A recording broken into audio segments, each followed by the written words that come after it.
Hello दोस्तों, नमस्कार। मैं उमेश चंद्र आप सभी का मगन क्लास में स्वागत करता हूं। दोस्तों, इससे पहले आप पढ़ रहे हैं व्यंजनों का वर्गीकरण। इससे पहले हम आपको व्यंजनों का वर्गीकरण में हमने आपको बताया था कि प्रयत्न के आधार पर ये व्यंजनों का वर्गीकरण कैसे करते हैं। तो इस प्रकार हमने आपको व्यंजनों का वर्गीकरण में आपको बताया और पढ़ाया भी, समझाया भी, ट्रिक भी बताया। अगर आप हमारे उस वीडियो को नहीं देखे हैं तो हमारे प्लेलिस्ट में वो वीडियो अभी तक पड़ी हुई है, उसको आप जा कर के देख सकते हैं। उसके बाद आइए, और ये यहाँ से काफ़ी इम्पॉर्टेंट है, जिसमें आज टोटल वर्णमाला से जितना भी बाकी बचा हुआ है ये सभी समाप्त हो जाएंगे। और आप एक बात देखेंगे कि बहुत ही ज़बरदस्त वीडियो, यानी कि बहुत ही ज़बरदस्त टॉपिक आपका होगा वर्णमाला। और इतना ज़बरदस्त कि हर चीज़ में टीजीटी, पीजीटी यानी लेखपाल, यानी कोई भी आईएएस, पीसीएस से लेकर के कोई भी एग्ज़ाम हो, आप उसमें देखेंगे कि हमारे वर्णमाला से काफ़ी सवाल बचते हैं। दोस्तों, आप देख करके आइए, एग्ज़ाम दे करके आइए, उसके बाद हमारे कमेंट बॉक्स में लिखिए कि आपका पढ़ाया हुआ एक भी आया या नहीं आया, आप खुद उसके गवाह होंगे। आइए बढ़ते हैं आगे। हम आपको बता रहे हैं कि व्यंजनों का वर्गीकरण, तो ये व्यंजनों का वर्गीकरण में हमारा दूसरा चैप्टर है, यानी कि उच्चारण स्थान के आधार पर। तो देखिए, उच्चारण स्थान के आधार पर, जिसमें हम ये जो है व्यंजनों का वर्गीकरण में पहला हमने बता दिया है प्रयत्न के आधार पर, पहला हमने बता दिया है प्रयत्न के आधार पर। अब ये दूसरा हम बताने जा रहे हैं आपको उच्चारण स्थान के आधार पर। तो उच्चारण स्थान के आधार पर देखिए, अगर इसमें देखा जाए तो उच्चारण स्थान के आधार पर ये 9 प्रकार के हैं, टोटल 9 प्रकार के हैं उच्चारण स्थान के आधार पर। तो इसमें देखिए, पहला क्या है, कह रहा स्वर यंत्रमुखी, यानी कि पहला जो आपका है ये है स्वर यंत्रमुखी।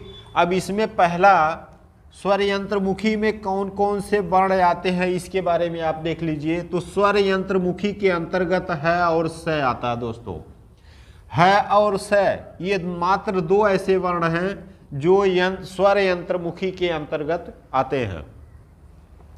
अब स्वर यंत्रमुखी में यह जो है, यह जो आपका है, इसे क्या कहते हैं, काकल्य वर्ण भी कहते हैं। ये काफ़ी इंपॉर्टेंट है, आज ही इसका इंपॉर्टेंट लगा लीजिए, ये ज़्यादातर पूछे जाते हैं। और अगर आप टीजीटी के पेपर देने जा रहे हैं तो आपके लिए तो बहुत ही इंपॉर्टेंट है। अब ये वेरी वेरी इंपॉर्टेंट है आपके लिए, टीजीटी पीजीटी वालों के लिए, या नेट वालों के लिए, शिक्षक भर्ती वालों के लिए। अब ये स्वर यंत्रमुखी में 2 वर्ण कौन कौन से हमने बताया, है और स बताया, ये 2 वर्ण हैं। और इस है को क्या कहते हैं, काकल्य वर्ण भी कहा जाता है। तो काकल्य वर्ण में, यानी कि है, ये काकल्य वर्ण के अंतर्गत आता है। अब इसमें दूसरा नंबर जो है आपका, ये है जिह्वा मूलीय।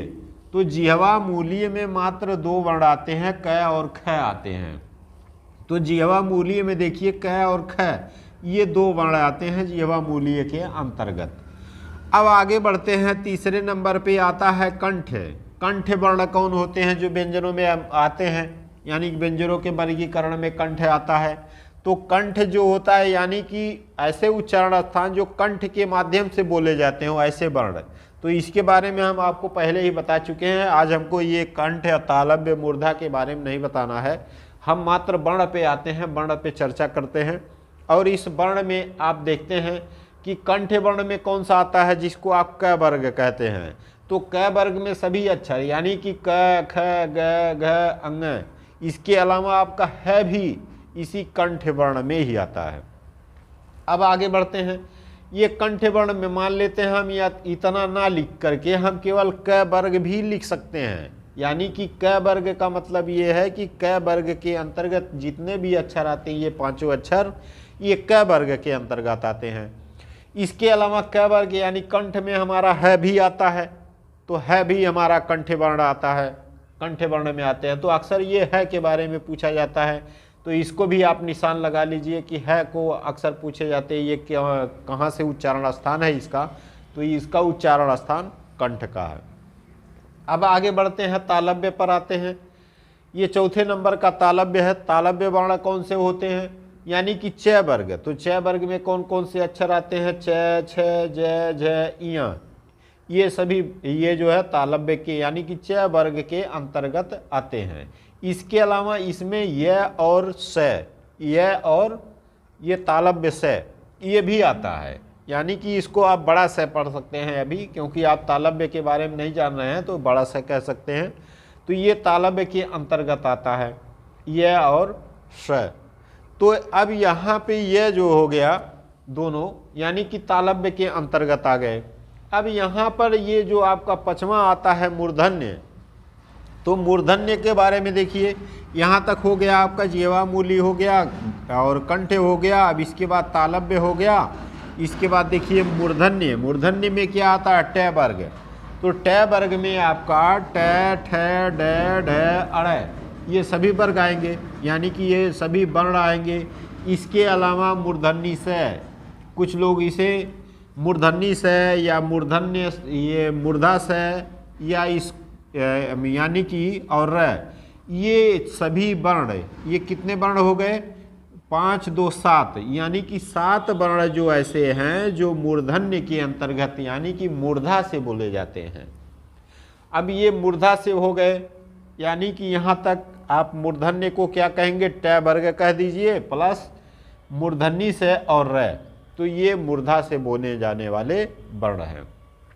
ये च वर्ण का देख लीजिए, यानी कि च नंबर। अब यहाँ पे च का मतलब छठवां नंबर, छठवें नंबर पे दंत्य वर्ण कौन कौन से हैं?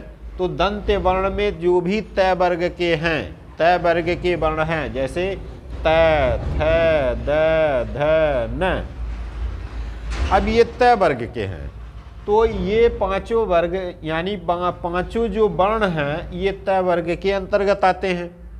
अब यहाँ पे आगे बढ़ते हैं। इसके अलावा इसको आप पढ़ते हैं छोटा स या दंती स, जो भी कह सकते हैं आप, जिस भी नाम से जानते हो।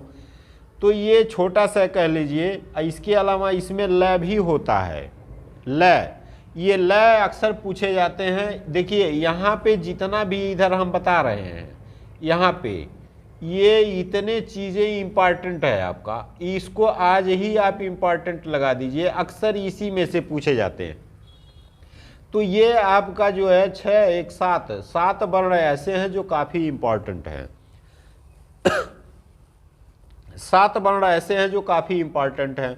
तो दंत स में आता है, यानी कि दंत्य वर्ण में आता है त, थ, द, ध, न, और इसके अलावा ये छोटा स और इसके अलावा ल, ये सब दंत में आ जाते हैं, यानी दंत वर्ण जो दांत से बोले जाते हैं। दांत से कैसे?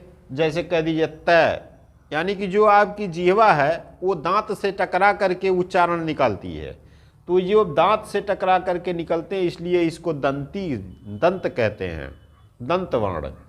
अब आते हैं ओष्ठ में आते हैं, यानी कि जो ओठ के माध्यम से जो वर्ण बोले जाते हैं उन्हें ओष्ठ वर्ण कहते हैं।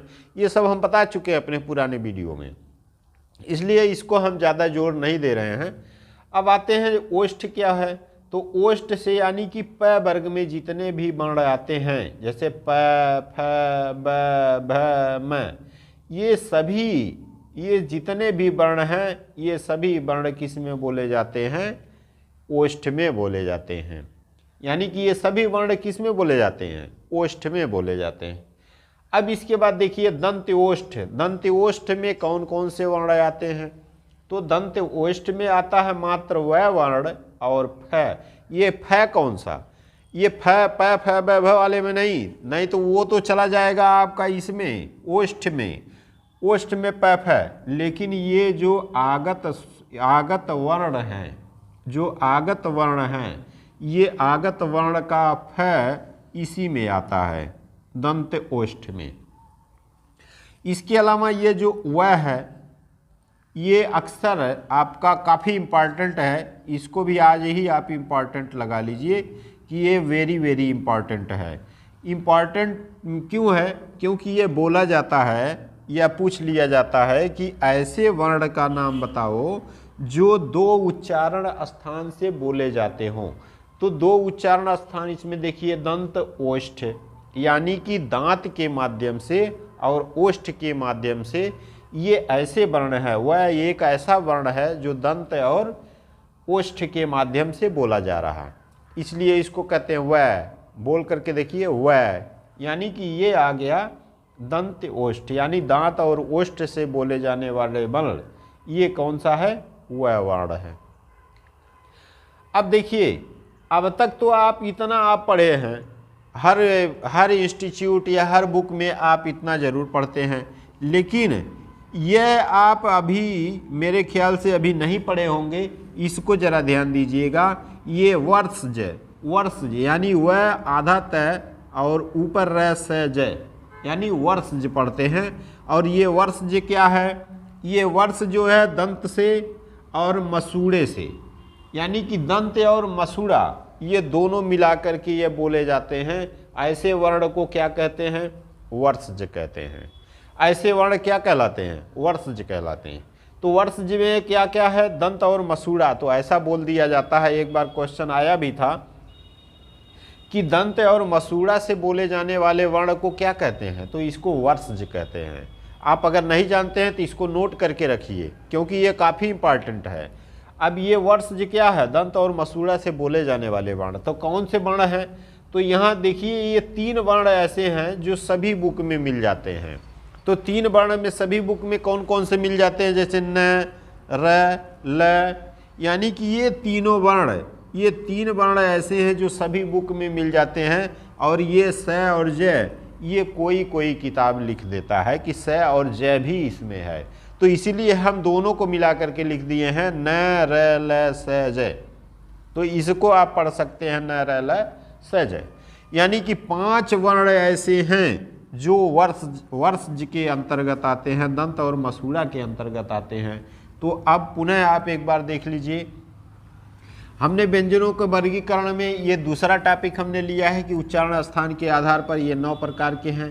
पहला हमने ये बताया कि ये स्वर अंतर्मुखी में है और स आता है। तो है और स यानी कि है को क्या कहते हैं, काकल्य वर्ण भी कहते हैं। ये काफ़ी इंपॉर्टेंट हमने बता दिया, वेरी इंपॉर्टेंट। इसके अलावा जिह्वा मूली में क और ख आते हैं। फिर इसके बाद है कंठ, तो कंठ में क, ख, ग, घ, अंग और ह आ जाते हैं। तालव्य हमने बताया च, छ, ज, झ, य और स आ जाते हैं, ये इम्पॉर्टेंट है। इसके बाद देखिए मूर्धन्य में ट, ठ, ड, ढ, अड़ और मूर्धन्य स और र आ जाता है, ये भी इम्पॉर्टेंट है। अब यहाँ पे च वाले में देखिए, यानी कि आपका 6वें नंबर पे देखिए, ये दंत वर्ण में कौन कौन से आ जाते हैं, त, थ, द, ध, न, यानी स और ल आ जाता है। छोटा सा इसको कह सकते हैं, ये बड़ा स, मूर्धन्य स, छोटा स। और ऐसे अगर आप देखें तो ये तालव्य स है, ये मूर्धन्य स है और ये दंत स है। ठीक, अब आते हैं यहाँ पे बढ़ते हैं। ये ओष्ठ को हमने बताया, यानी कि ओठ के माध्यम से जो वर्ण बोले जाते हैं। तो ये फ, प, फ, ब, भ, म। अब यहाँ पे दंत ओष्ठ, तो दंत ओष्ठ में से यानी कि वह वर्ण एक ऐसा वर्ण है जो दो उच्चारण स्थान से बोला जाता है। यह वर्ण यानी कि ये जो वर्ण है वह, तो ये काफ़ी इम्पॉर्टेंट है। ये वह वर्ण क्या है, ये दंत और ओष्ठ से बोले जाने वाला। तो इस पे क्वेश्चन बनता है आपका कि 2 उच्चारण स्थान से उच्चरित होने वाले किसी व्यंजन वर्ण का नाम लिखिए। तो ये क्या है, वह वर्ण है। अब आते हैं, ये काफ़ी इम्पॉर्टेंट है, आज तक आपने इसको नहीं पढ़ा है तो आज पढ़ लीजिए, क्योंकि सभी बुक में ये दिया नहीं रहता है या सभी इंस्टीट्यूट वाले इसको नहीं पढ़ा पाते हैं, इसको छोड़ देते हैं। अब देखिए वर्षज, यानी कि दंत और मसूड़े से बोले जाने वाले वर्ण हैं, ये वर्ष कहलाते हैं। इसमें 5 वर्ण हैं, न, र, ल, स और ज। तो दोस्तों यहाँ तक आप जो है व्यंजनों का वर्गीकरण आपने पढ़ा। अब इसके आगे हम बढ़ते हैं, क्योंकि आज ही हमें पूरा ये व्यंजन हमको समाप्त कर देना है। और यहाँ पर देखिए, अभी इसके बाद व्यंजनों के वर्गीकरण में, चलिए इसको हम मिटा करके आगे बढ़ते हैं। अब चूंकि इसको हमें व्यंजन समाप्त करना है तो आज ही हम इसको देख लेते हैं। जैसे आप पढ़ते हैं व्यंजनों के वर्गीकरण में, आप वैसे मोटी तौर पे आप पढ़ लेते हैं कि अल्प प्राण, महाप्राण या घोष, अघोष क्या होते हैं, इसके बारे में आप देखते हैं। तो यहाँ पर देखिए दूसरा हो गया, तीसरा देख लीजिए। तीसरे नंबर पर है स्वर यंत्र, स्वर तंत्रियों में, स्वर तंत्रियों में, स्वर तंत्रियों में उत्पन्न कंपन, उत्पन्न कंपन, स्वर तंत्रियों में उत्पन्न कंपन, या इसी को घोषत्व कहते हैं। क्या कहते हैं? घोषत्व कहते हैं। उत्पन्न कंपन या घोषत्व के आधार पर। अब मात्र आधार पर, यानी कि इसमें मात्र दो वर्ण ऐसे हैं, यानी कि दो टॉपिक, केवल दो टॉपिक हैं। अब इसमें कौन कौन से दो टॉपिक हैं? तो देखिए इसमें है, पहले नंबर पर आता है, जिसको आप भली भांति जानते हैं, पहले नंबर पर आता है अघोष, अघोष। दूसरे नंबर पे आता है, यानी ख कह लेते हैं इसको, तो दूसरे नंबर पे आ जाता है घोष, घोष। इसी को कहते हैं सघोष। एक हो गया अघोष, दूसरा हो गया सघोष। अब देखिए अघोष क्या है और सघोष क्या है, इन दोनों में अंतर समझिए।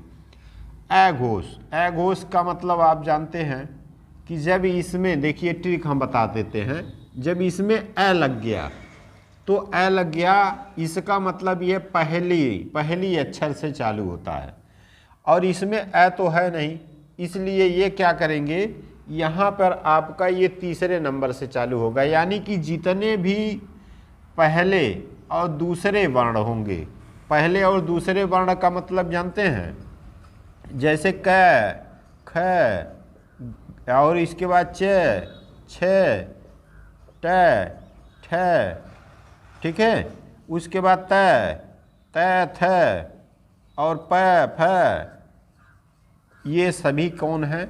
ये पहला अक्षर, इसको पहला अक्षर बोलते हैं, इसको दूसरा अक्षर बोलते हैं। तो ये पहला अक्षर और ये दूसरा अक्षर, यानी कि जैसे अगर ये कह दिया जाए कि इसमें पहला वर्ण और दूसरा वर्ण, इसका मतलब क्या है कि ये पहले नंबर का, जैसे क, च, ट, त, प, ये आ गया, ये पहले वर्ण हैं, यानी कि पहली लाइन का वर्ण। फिर इसके बाद दूसरे लाइन का जो वर्ण है ख, छ, ठ, थ, फ, ठीक, तो ये दूसरे लाइन का जो वर्ण है, इन दोनों वर्णों को क्या कहते हैं? अघोष कहते हैं। यानी कि ये दोनों वर्ण किस में आते हैं? अघोष के अंतर्गत आते हैं ये दोनों वर्ण।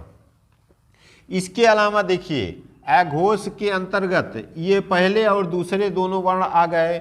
इसके अलावा जितने भी ऊष्म वर्ण हैं, ऊष्म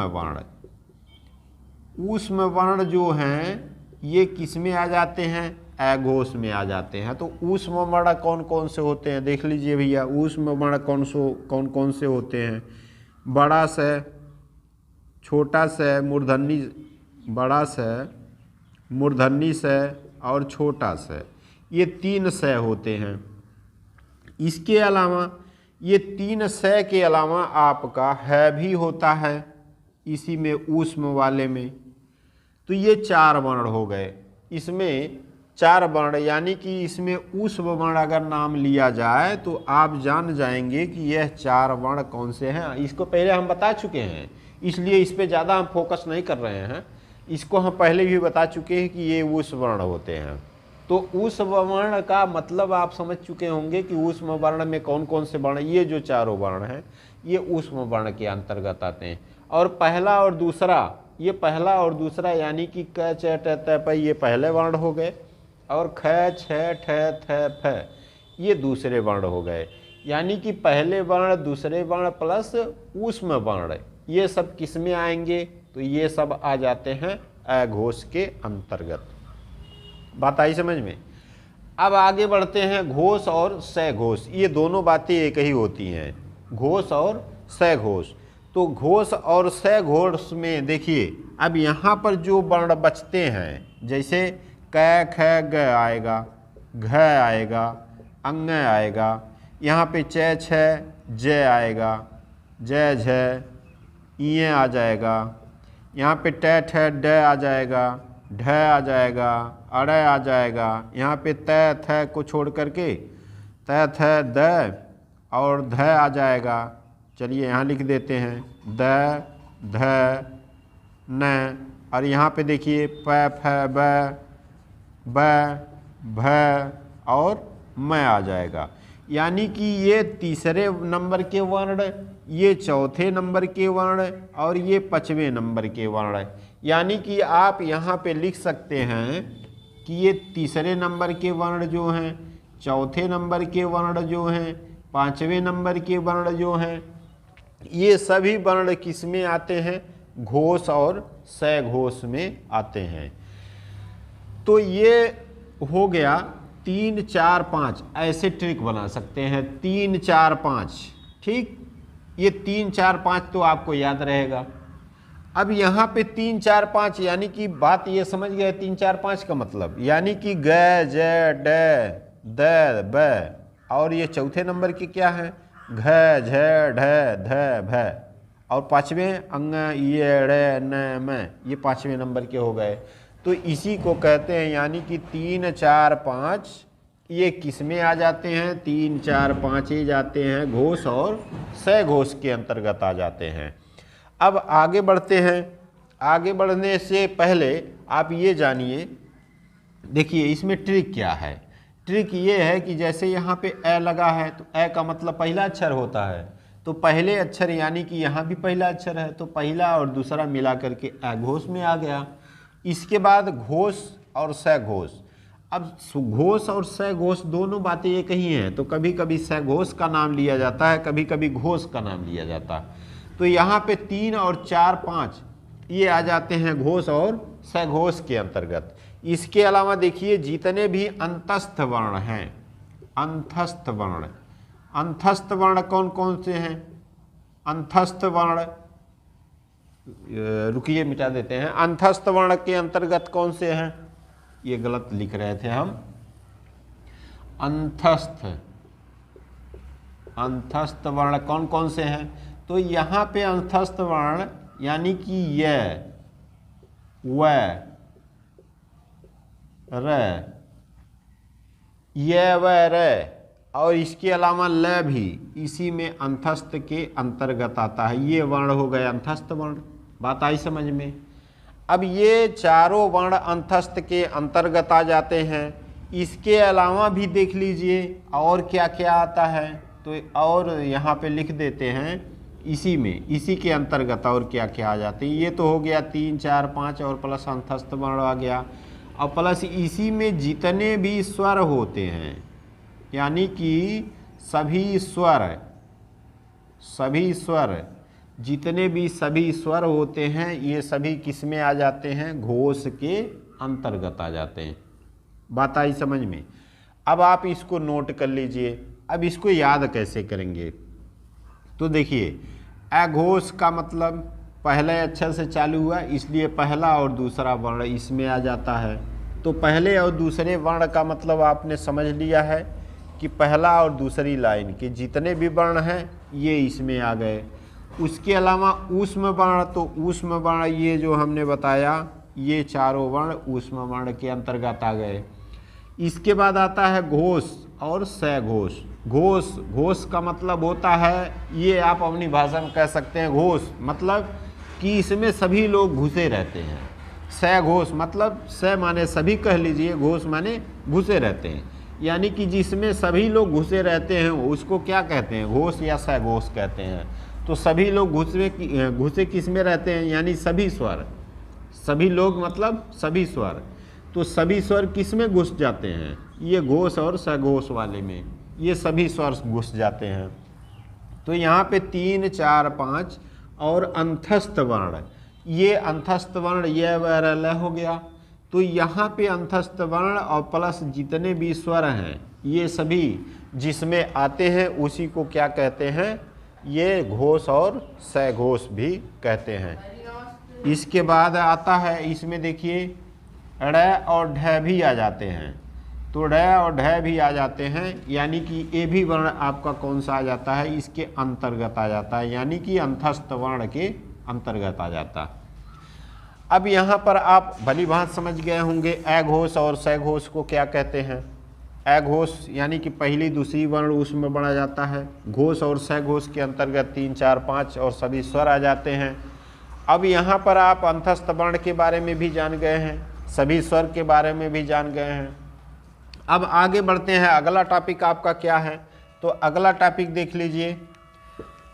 अगले टॉपिक में आपका है, ये तो आया था, ये टॉपिक था स्वर तंत्रियों में उत्पन्न कंपन के आधार पर। तो स्वर तंत्रियों में उत्पन्न कंपन के आधार पर ये वर्ण हो गए। इसके अलावा देखिए अब आपका अगला टॉपिक क्या आता है, तो अगले टॉपिक में आपका अगले दिन, क्योंकि किसी कारण से क्लास रोकना पड़ रहा है, तो अगला टॉपिक अगले दिन चालू करेंगे। इसके बाद अगर आप देखते हैं मेरा चैनल आपको अगर अच्छा लगा तो आप लाइक और सब्सक्राइब करना ना भूलिएगा, और सब्सक्राइब किए रहेंगे तो इसी तरह हमारा जो है एक एक टॉपिक आप तक पहुंचता रहेगा।